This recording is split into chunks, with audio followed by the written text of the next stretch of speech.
Hello, Bacho. Let's read the question. The question says a solution containing components A and B follows the Raoult's law. That is option A, AB interaction is greater than AA and BB.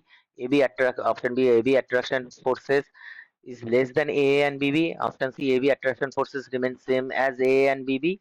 Option D, volume of the solution is different from sum of the volumes of the solute and solvent.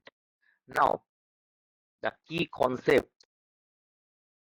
related to this question, that is the Raoult's law. अब routes law है क्या? Routes law होता है जो vapour pressure of solution that equal mole fraction of solvent multiplied by pure vapour pressure of solvent.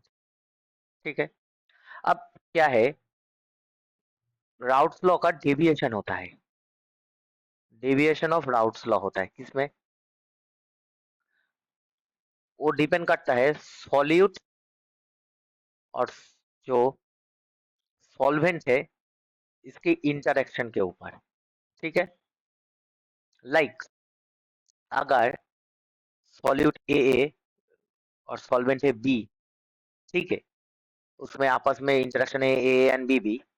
अगर एक molecule form कर रहा है सॉल्वेंट ए, सॉल्यूशन कर रहा है ए बी, अगर ए बी का इंटरेक्शन ग्रेटर देन ए और बी बी हो रहा है तब ये शो करेगा नेगेटिव डेविएशन। ठीक है, मतलब अगर हाइड्रोजन बॉन्ड फॉर्म हो जाएगा, ठीक है, तब इसका स्ट्रेंथ ज्यादा हो जाएगा, लाइक दिस।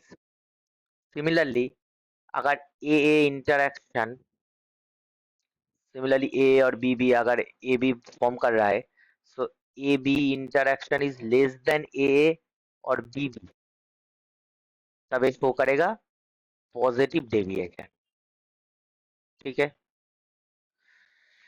और अगर ए और बी का interaction almost equal to A and B, तब क्या होगा?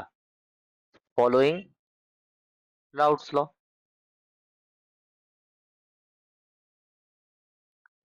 विथ नो डेविएशन, कोई भी डेविएशन नहीं होगा। ठीक है, तो हमें बोला है, इस क्वेश्चन में पूछा है कौन सा ऑप्शन में राउट्स लॉ फॉलो हो रहा है, इसका कंडीशन क्या है? ऑप्शन ए में दिया है A B attraction is greater than A and B B. अगर ए बी का attraction greater than A and B B होगा तो क्या होगा? नेगेटिव डेविएशन हो जाएगा, तो ऑप्शन ए नहीं होगा। ऑप्शन बी को चेक कर लेते हैं, A B attraction is less than A and B B. अगर less than A and B B होगा तो पॉजिटिव डेविएशन होगा, वो भी नहीं होगा। Option C, A B attraction forces remain same as A and B B. अगर as A and B B रहेगा तभी राउट्स लॉ फॉलो होगा। और ऑप्शन डी क्या है? Volume of the solution is different from the sum of the volume of the solute and solvent. अब volume से Raoult's law का कोई रिलेशन है नहीं, क्योंकि इसमें सॉल्वेंट का मोल फ्रैक्शन और पार्शियल प्रेशर वेपर प्रेशर में रिलेशन है, तो ऑप्शन डी भी नहीं होगा। तो हमारा आंसर आएगा option C. I hope you will understand the solution very well. Best of luck.